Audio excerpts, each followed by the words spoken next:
After my husband Julian and my stepmother Isabella took everything, my father's $80 million estate, my home, even my dignity, they called me mentally unstable and threw me out onto the street. Now, I'm living in a run-down storage unit in Queens, the only thing left in my name, trying to find an old blanket just to stay warm. The air is thick with the smell of mildew and dust. The only light comes from a single, flickering bulb overhead, illuminating stacks of boxes labeled college and old books. I'm sitting on the cold concrete floor, the chill seeping through my thin jeans. Just 48 hours ago, I was sleeping on Egyptian cotton sheets. Now, I'm debating whether to eat the last half of a stale candy bar in my coat pocket. This is rock bottom. This is what's left after you've been systematically betrayed by the two people you trusted most in the world. I drag a heavy box toward me, hoping to find an old sweater. That's when I see it. Tucked in a corner, covered by a ripped tarp, is an oak footlocker I don't recognize. It's not mine. There's a yellowed shipping label on it, sent from the estate of Uncle Arthur. My heart stops. Uncle Arthur, my father's paranoid younger brother, the family outcast, the black sheep we'd all disowned years ago. The last time I saw him was at my father's funeral 2 years back. He looked gaunt, his eyes wild. He'd screamed right in the middle of the eulogy, pointing at Isabella and calling her a murderer. He said my father never would have killed himself. Julian had to call security to have him removed while I stood there, burning with shame. We all thought he was insane with grief. He died of cancer 6 months ago, alone and forgotten. I find an old crowbar in a utility bin. With a sickening crack, the lock bursts open. Inside, the first thing I see is money, stacks of it, bound in rubber bands. I pull them out, my hands shaking. $50,000. Under the money is a small, linen-wrapped canvas. I unwrap it. It's an amateur landscape painting, and to be honest, it's ugly. I have no idea why my uncle would save it. And at the very bottom, there's a thick envelope. My name is written on it in Uncle Arthur's shaky script. I tear it open. Sarah, the letter begins. If you're reading this, it means they've made their move, and I'm not around to stop them. Don't waste time crying. Listen. This $50,000 is for a lawyer, not one of your father's lawyers. Find a shark. Don't trust anyone in his circle. They're all on her payroll. Isabella and Julian. I know you think Julian is the love of your life. You're wrong. I've been watching them. They were together long before your father ever met Isabella. Your marriage was a performance, a trap. The room starts to spin. I have to brace myself against the trunk. I tried to warn your father. I tried to warn you, but Isabella was too smart. She ruined my reputation, turned me into paranoid Arthur, so that nobody would believe me when she finally made her move. They'll tell you your father was ashamed, that he was ruined because the Crimson Lady was exposed as a fake. They'll tell you he took his own life in the library. It's a blatant lie. And then, the sentence that freezes my blood. Your father did not commit suicide. They murdered him. The address at the bottom of this letter, it's my safe house. Your real weapon is waiting there. This $50,000 is just travel money. I spent the last years of my life gathering the proof. I lost my fight with cancer, Sarah. But by God, I will not let them win this. Avenge your father, and avenge me. I stare at the address. It's across town. I look up at the stacks of cash, then at the ugly painting. Everything I've ever believed is a lie. But in that moment, for the first time in months, I don't feel hopeless. I feel rage. And when I got to that address, what I discovered was worse and more cruel than anything I could have ever imagined. 2 years ago, my life was perfect, or at least it was a flawless forgery, and I was too happy, too trusting, to ever look for the artist's signature. Sitting on the freezing concrete of the storage unit, I clutched my uncle's letter and tried to reconcile the man he described with the man I'd married. The Julian I knew wasn't a monster. He was my anchor. My father, Arthur Vaughan Sr., was a legend in the New York art world. He was a brilliant, passionate, and often difficult man. Our home wasn't just a penthouse. It was a curated museum. But after my mother died, the light in his eyes dimmed. The oil paintings and marble sculptures felt less like a collection and more like a mausoleum. He was adrift, and so was I. Then, Isabella floated into our lives. She was the elegant, empathetic director of a small Chelsea gallery, recommended by a dozen of my father's colleagues. She didn't just talk about art. She seemed to feel it. She understood my father's obsession in a way I never could. But more importantly, she understood me. While my father saw a daughter, Isabella saw a woman. She taught me how to dress for a gala, how to hold my own in a conversation with critics, how to find my own identity outside the long shadow of the Vaughan name. She was the one I went to when my father and I had our explosive arguments. She was the confidant, the mentor, the older sister I'd always craved. When she and my father married, I wasn't jealous. I was relieved. Our broken, grieving family finally felt whole again. And it was Isabella, my new best friend, who introduced me to Julian. He was a charming, brilliant art historian from London, brought in to consult on a new acquisition. He had a way of speaking that made the oldest paintings feel new. He didn't just look at my father's art, he saw it, and he looked at me the same way. While other men saw an heiress, Julian saw just Sarah. He asked about my abandoned attempts at sculpting, my love for old books, my fears. He made me feel like I was more than just a name attached to an estate. He proposed 6 months later under the stars at the observatory. It was a whirlwind, a fairy tale. I look back at my wedding photos now and feel sick, the pure, unadulterated joy on my face. My father, beaming, his arm around Isabella. Isabella dabbing a tear from her eye, clutching my hand, and Julian looking at me with an intensity I mistook for love.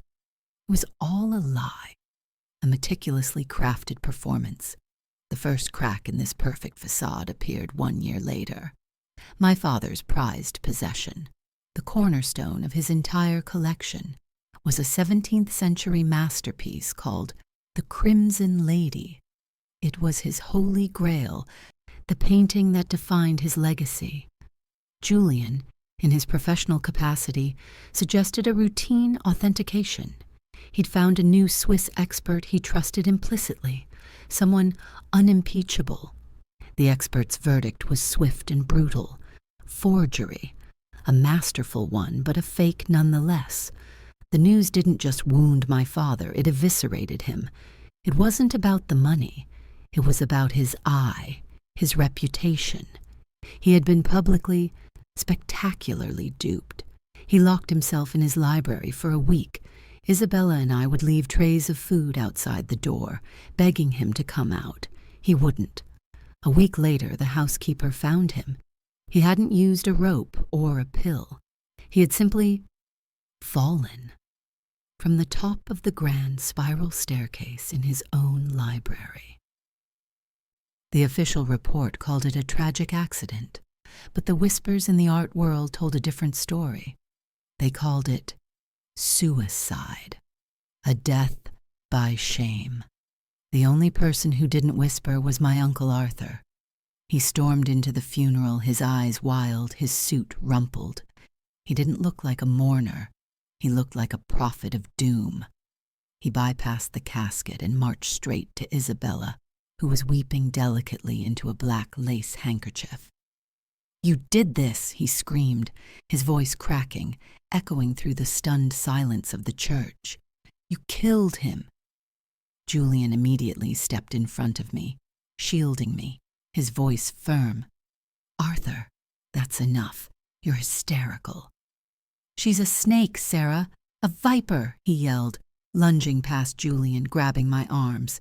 His grip was like iron. "He would never kill himself. She pushed him.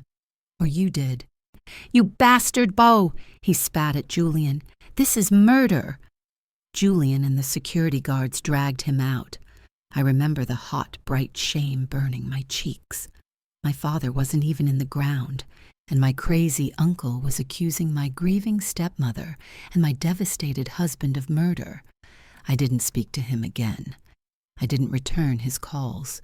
When I heard he died of cancer 6 months ago, I felt a flicker of guilt, but mostly relief. Now, sitting on the cold floor of this storage unit, his letter clutched in my hand, I realized something horrifying. Crazy and seeing the truth are two different things, and in my desperate, pathetic need for a perfect family, I had confused the two. I had buried the truth and befriended the liars. I had helped them dig my father's grave, and they had just finished digging mine. The address on the letter led me to a pre-war walk-up in Brooklyn, a building that smelled like dust, old pipes, and boiled cabbage. The name on the buzzer was A. Smith, a name so generic, it was perfect. I used the key Arthur had taped inside the envelope. The moment I pushed open the door to apartment 4B, the smell of stale coffee and obsessive anxiety hit me. I stepped inside and fumbled for a light switch. When the lights flickered on, I knew I had been catastrophically wrong about my uncle. The wall opposite the door wasn't a wall. It was a war map. I dropped my bag. My hand flew to my mouth. It was the most terrifying, brilliant, and heartbreaking thing I had ever seen. Hundreds of photographs, bank statements, grainy surveillance pictures, and handwritten notes were pinned to a giant corkboard connected by a chaotic web of red and blue string. This wasn't psychosis. It was proof. And right in the dead center, like a bullseye, was my wedding invitation. My legs felt weak.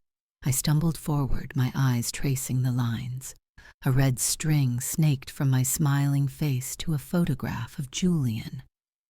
My breath caught. Another red string, thick and angry, connected Julian to Isabella. It wasn't a photo from my wedding. It was a candid shot, grainy, taken from a distance. Julian and Isabella were sitting at an outdoor cafe, their heads close together. His hand was on her knee. They weren't a step-son-in-law and a stepmother. They were lovers. The look on their faces wasn't familial. It was conspiratorial. I felt the bile rise in my throat. I ripped the photo from the wall. The back was stamped with the name of a photo lab in Florence, Italy, and a date. My blood turned to ice. My vision tunneled. The date was 3 years before my father ever met Isabella. 3 years before Julian was introduced to me at the gallery. This wasn't an affair. This was an infiltration. "Oh God, Arthur," I whispered, the room spinning. My chance meeting, my whirlwind romance, my entire marriage. It was a long con, a setup. I wasn't a wife. I was a target. I was the key, the pawn to get them inside my father's vault. I looked around the room, seeing it with new, terrified eyes. This entire apartment was a shrine to their deception. He had been tracking them for years. One entire wall was dedicated to Isabella. Dozens of photos of her with different names, different hair colors, posing with different wealthy, elderly men across Europe. Next to each photo were notes. Karl von Hessler, German Baron, collection declared fraudulent, 2012. Jean-Pierre Dubois, French widow, collection lost, in a shipping fire, 2014. She wasn't a gallery director. She was a professional predator. Another wall was for Julian. Articles detailing his expert authentications, always followed by the convenient discovery of a priceless forgery, always resulting in the financial or social ruin of the owner. My father wasn't his first victim. He was just the biggest. I ran to the desk, shoving aside piles of newspaper clippings, my hands shaking so hard I could barely think. I had to know more. I had to know how. My fingers fumbled through his drawers, pulling out notebooks filled with dates, timelines, and license plate numbers. He had been following them. He had documented everything. My hand hit something solid at the back of a deep filing cabinet.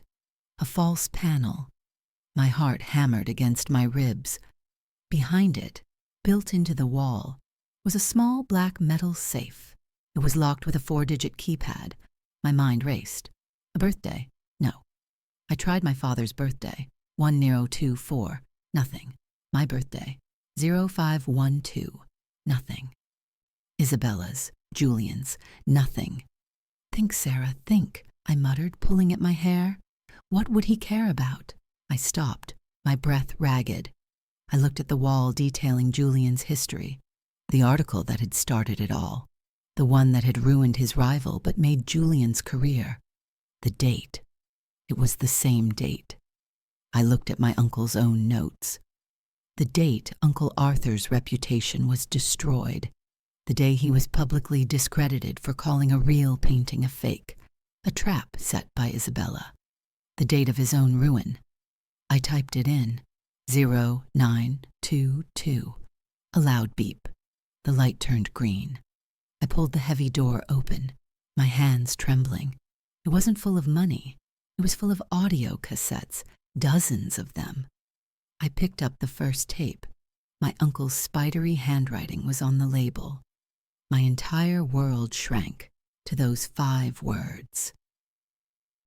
Julian and Isabella, it read, the night of the accident. My fingers closed around the cassette. Julian and Isabella, the night of the accident. My uncle's handwriting was a frantic scrawl. The ink pressed so hard it had nearly torn the label. This was it, the consequence, in my hand, the proof. My whole body was shaking. Part of me, a desperate, childish part, wanted to throw the tape against the wall, to shatter it, to go back to the storage unit and pretend I'd never found the trunk, because once I listened, there was no going back. Once I knew I would have to act. I looked around the desk, my eyes frantic. A cassette player. I needed a player.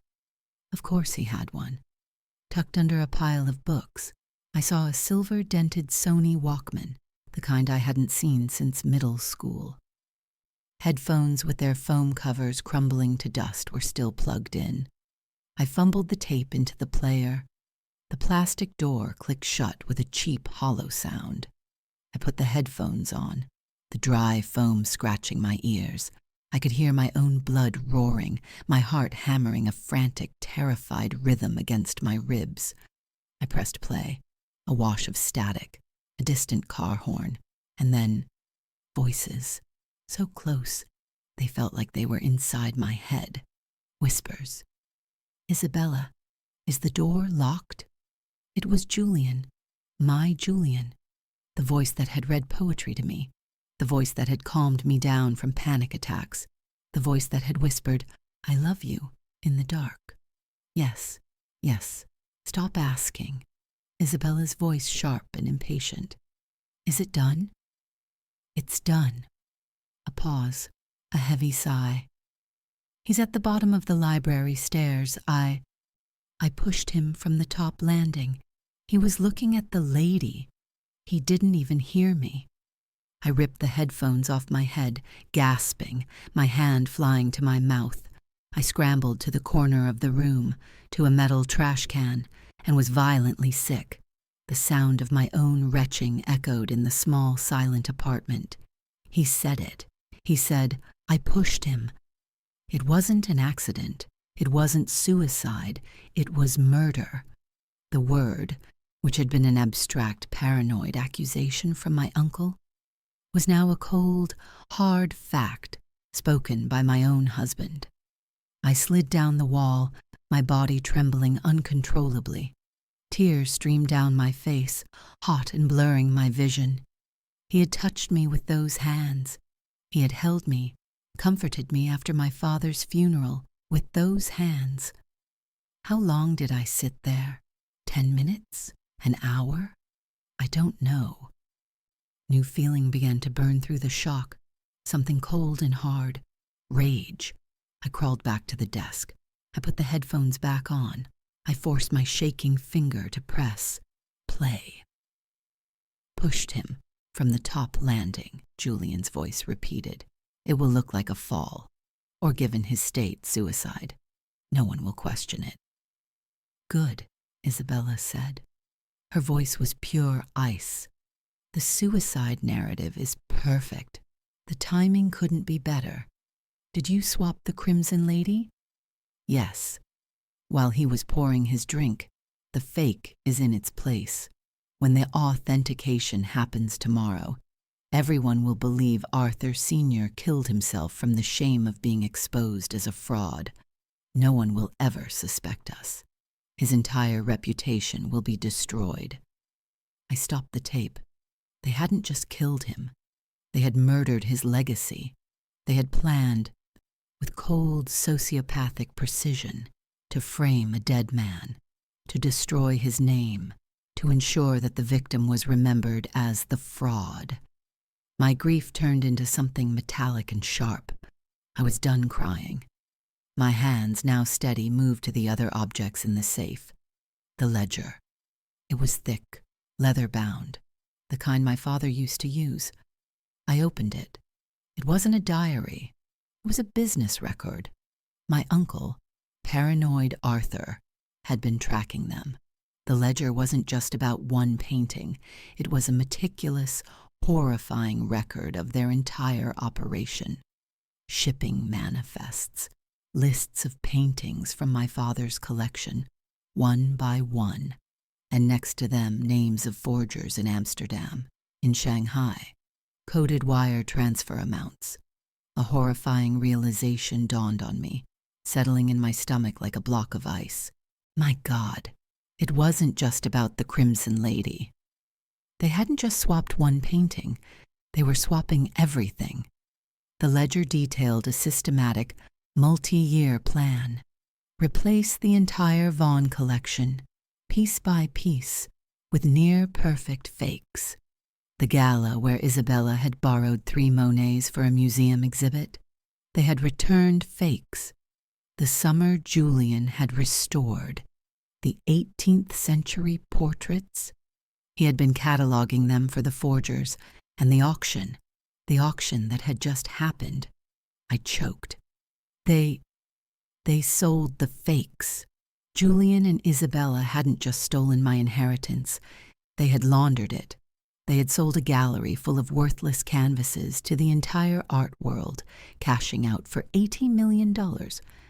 And somewhere, in a vault in Switzerland or Singapore, they still had the real collection, the originals. Worth infinitely more. They hadn't just won. They had won twice. I slumped against the wall. It was too perfect, too brilliant. They had every angle covered. They had the money. They had the real art. And they had me, disinherited and labeled mentally unstable. I had the ravings of a dead man and an audio tape. What chance did I have? My eyes scanned the room, desperate. What else? What had I missed? In the corner, plugged into a wall socket, sat an old, dusty laptop, a brick from the early 2000s. A small green light glowed, indicating it was charged. The laptop was an ancient, heavy Toshiba. It felt absurd. How could this relic hold any answers? But it was plugged in. My uncle had kept it charged, waiting. I lifted the lid. The machine whirred to life with a loud mechanical groan. The Windows XP logo flashed, a ghost from another era. And then the desktop appeared. It was empty. No files, no folders, except for one, a single video file right in the center of the screen. The icon was a generic movie clapper. The file name was For Sarah. Play this last. My finger hovered over the trackpad. I'd already heard my father's murder. What could be worse? What was the last part of this nightmare? I double-clicked. A video player opened. The screen was black. Then, a face flickered into view. My uncle. I gasped. It was him, but not the wild, screaming man from the funeral. This version of Arthur was a stranger. He was sitting in this very apartment. I could see the war map on the wall behind him. He was terribly ill, skeletal. The skin stretched tight over his cheekbones. He was draped in a blanket, but his eyes weren't sick. They were sharp, focused, and burning with a furious, righteous intensity. "Sarah," he began. His voice was a dry rasp, a shadow of the booming voice I remembered. "If you're watching this, it means I lost my fight with cancer. It means I'm dead." He paused, taking a pained sip of water. "But it doesn't mean we have to lose this war." "You've found the tapes," he said. Not a question, but a statement. "You know what they did, but you don't know how they set the stage. You need to understand how they silenced me." He leaned closer to the camera, and the fire in his eyes seemed to burn brighter. "Years ago, before your father ever met her, I spotted Isabella in Paris. She was running a con on a German baron. I tried to warn the art world. I published a paper on her methods. So she set a trap for me," he whispered. "A beautiful, brilliant trap. She and Julian arranged for me to inspect a newly discovered Vermeer. They fed me false provenance, microscopic inconsistencies. They tricked me. They manipulated my own ego, my own pride, into declaring a real painting a fake. They didn't just disagree with me, Sarah. They proved I was wrong, publicly, in front of the entire community." He coughed, a deep, painful rack that shook his frail body. My career was over, my reputation shattered. I became paranoid Arthur, the man who cried wolf, the expert who got it wrong. They neutralized me, so that when they finally came for your father, nobody would listen to my warnings. Tears were streaming down my face, but they weren't for me this time. They were for him, for this brilliant, broken man who had been fighting alone for so long. "I watched them," he rasped. "I followed them. I recorded them. But they were always one step ahead. The night they killed your father, I was in my car, across the street. I saw Julian go in. I saw him leave hours later. I was too late. I was too sick. I couldn't save him." He closed his eyes for a moment, overcome. "But when they opened, the fire was back. I couldn't save him, Sarah. So I saved it." My breath hitched. What did he mean? "Julian was so arrogant," Arthur continued, a grim smile touching his lips. "He went to the library to swap the real Crimson Lady with his perfect fake, to set the stage for the suicide by shame." "I know," I whispered at the screen. "I heard the tape. But while he was upstairs with your father," Arthur's voice dropped, "I got into the vault. I knew the code. Your father and we used the same code since we were boys. He thought he was swapping the original for a fake, but he wasn't." "What?" "He swapped the original for another fake, a cheap one I'd commissioned myself weeks before. I put it right where the real one should have been. And I took the real one." My head snapped up. My eyes darted across the room, landing on the ugly canvas-wrapped painting I'd found in the trunk, the one I'd dismissed. "No." Arthur's face on the screen broke into a wide, triumphant skeletal smile. "That ugly landscape I left you," he said, as if reading my mind. "It's not a landscape. It's a cover. a cheap layer of water-based paint. Get some turpentine, kid. Look underneath. That $50,000 is just travel money, he finished, his voice raw with triumph. That painting is your real fortune. It's the $80 million they think they just sold. It's the one piece of evidence they can't explain away. It's their entire case, their entire alibi, built on a lie. And you have the truth. Now, he leaned in so close his forehead touched the camera. Go burn them to the ground. The video ended. The screen went black. I stared at my own reflection in the dark monitor. I was frozen. He had. I scrambled up, knocking over the chair. The ugly painting. I ran to it, tearing at the linen wrapping. I laid it flat on the desk. My hands searched my uncle's cluttered workbench, knocking aside brushes and jars until I found a can of turpentine and a clean rag. My heart was going to explode. Please, please, please.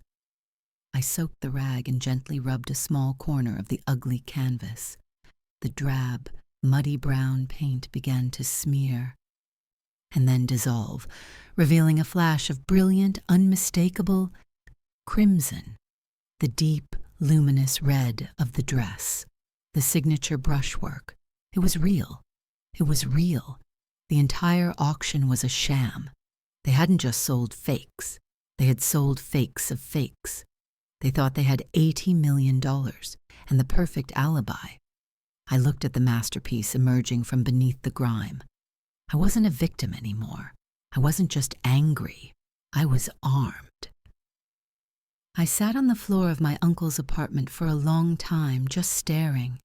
The turpentine fumes were sharp, but the smell of the old oil paint beneath was sharper. It was the smell of truth. The crimson of the dress seemed to glow in the dim light, a pulsing, living heart. The fog of grief that had shrouded me for 2 years finally evaporated. It was replaced by a cold, crystalline clarity. I wasn't just armed. I was a loaded weapon, and my uncle had left me the manual. I chose to fight, but I didn't call the police. The local police would just get tangled in legal motions by Julian's high-priced lawyers. They would call me unstable. No, this wasn't a job for cops. This was a job for hunters. My uncle's letter had contained more than just a key and a map. It contained his arsenal. 2 contacts. The first was a senior investigative journalist at the New York Times, one who specialized in exposing the untouchable. The second was a name in a very specific, very quiet department, the IRS Criminal Investigation, Art Crime Division. I spent 2 days in that apartment. I slept on the floor next to the Crimson Lady. I lived off the stale crackers in my uncle's kitchen. I didn't just review his evidence. I memorized it. I cross-referenced the ledger with his audio tapes. I built the case. Then I made my calls. The journalist, a man named Markley, listened to me in silence. When I finished and sent him the first audio file, all he said was, "Oh my God, I'll be on the next plane." The IRS agent, a woman named Chen, was colder, more methodical. When I explained the fake auction, the wire transfers, and the real collection hidden away, there was a long pause. "If you're right, Miss Vaughn," she said, her voice dropping, "this is the largest single-instance art fraud in U.S. history. Stay put. We are coming." The plan was set. The trap was baited. The only thing we needed was to wait for the mice to celebrate. That night was the grand finale, the Vaughn Legacy Auction Party, held at the Museum of Modern Art. It was their victory lap, their grand debut as the new power couple of the art world. I walked in through the front door, not as Sarah Vaughn, the disinherited daughter, but as a guest of Agent Chen. I wore a simple black dress, the $50,000 in cash now converted into a retainer for the sharkiest legal team in the city. The air was thick with champagne, perfume, and self-congratulation. And there they were, in the center of it all. Isabella, dazzling in a diamond necklace that had belonged to my mother. Julian, my husband, his arm around her waist, accepting congratulations from the very collectors they had just swindled. He looked up, and his eyes met mine from across the room. His smile didn't just falter, it vanished. He saw me, and his face went white. He saw me, not as the broken girl he'd thrown away, but as the ghost at his feast. I just held his gaze. I didn't smile. I just watched. Isabella followed his gaze, saw me, and her face twisted into a mask of pure contempt. She whispered something to Julian and started walking toward me, no doubt to have security throw me out again. She never made it. At precisely 9 down p.m. a chime was heard, not from the orchestra. It was the sound of 100 cell phones, a push notification, a ping that echoed through the grand hall, followed by silence. The music stopped. The chatter died. All I could hear was the sudden, collective intake of breath as the entire New York art world read the same headline at the same time. The Vaughn legacy, a multi-million-dollar fraud. Tapes reveal art collector Arthur Vaughn Sr. was murdered by stepmother and son-in-law. Isabella froze, her phone in her hand. Her face, which had been set in a mask of elegant annoyance, simply collapsed. Julian dropped his champagne glass. The sound of it shattering on the marble floor was like a gunshot. Julian, a collector near him, stammered, backing away. What is this?" Julian didn't answer. He was staring at the main entrance. The grand glass doors of the museum burst open, not with more guests, with agents, 24 of them, in dark suits, fanning out, sharp and silent. IRS Criminal Investigation, FBI. Agent Chen's voice cut through the silence, sharp as a scalpel. "Nobody move. This is a federal crime scene." Julian and Isabella were frozen, trapped in a spotlight of their own making. Julian's eyes darted left, then right, looking for an exit where there was none. Isabella, for the first time since I'd met her, looked her age.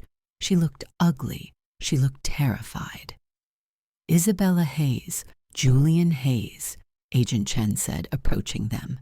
"You are under arrest for conspiracy, wire fraud, money laundering, and the murder of Arthur Vaughn Sr."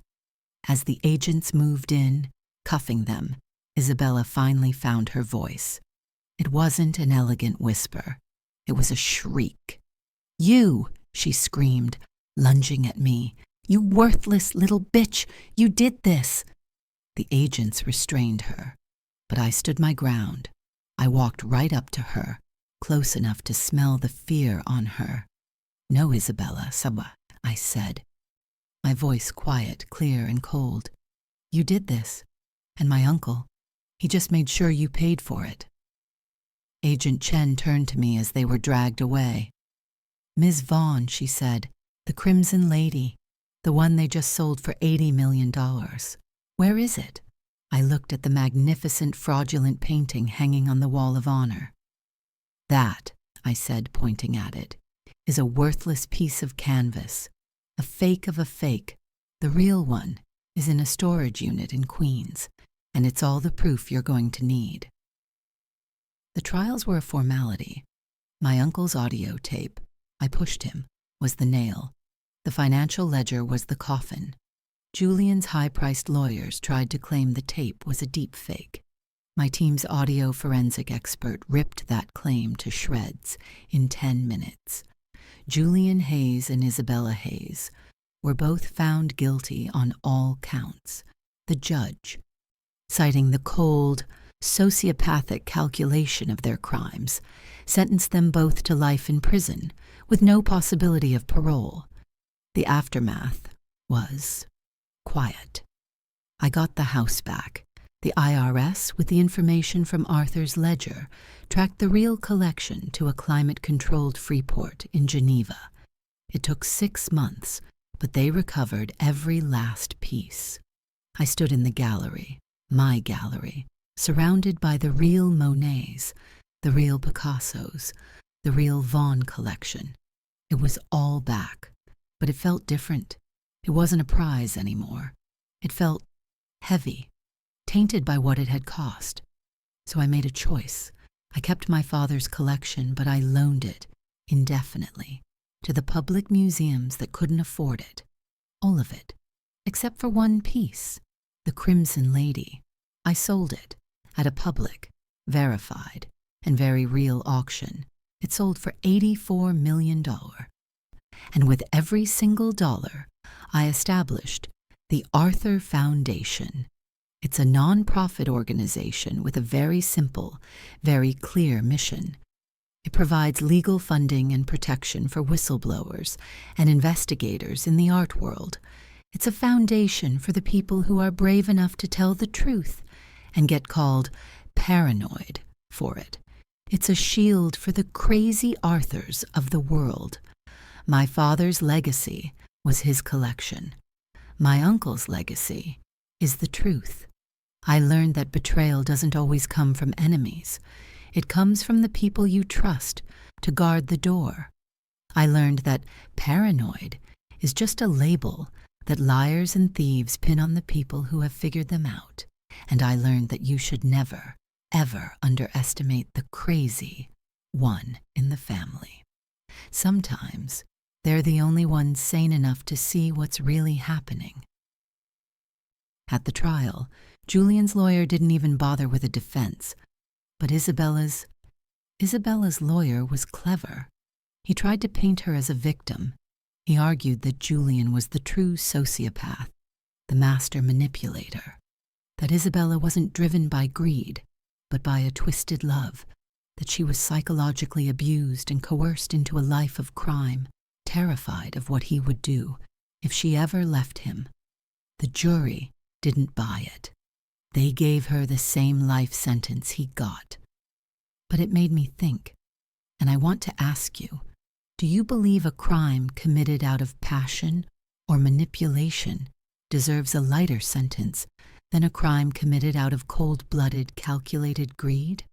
Or is a crime simply a crime, and the motive doesn't change the punishment? Let me know your stance in the comments below.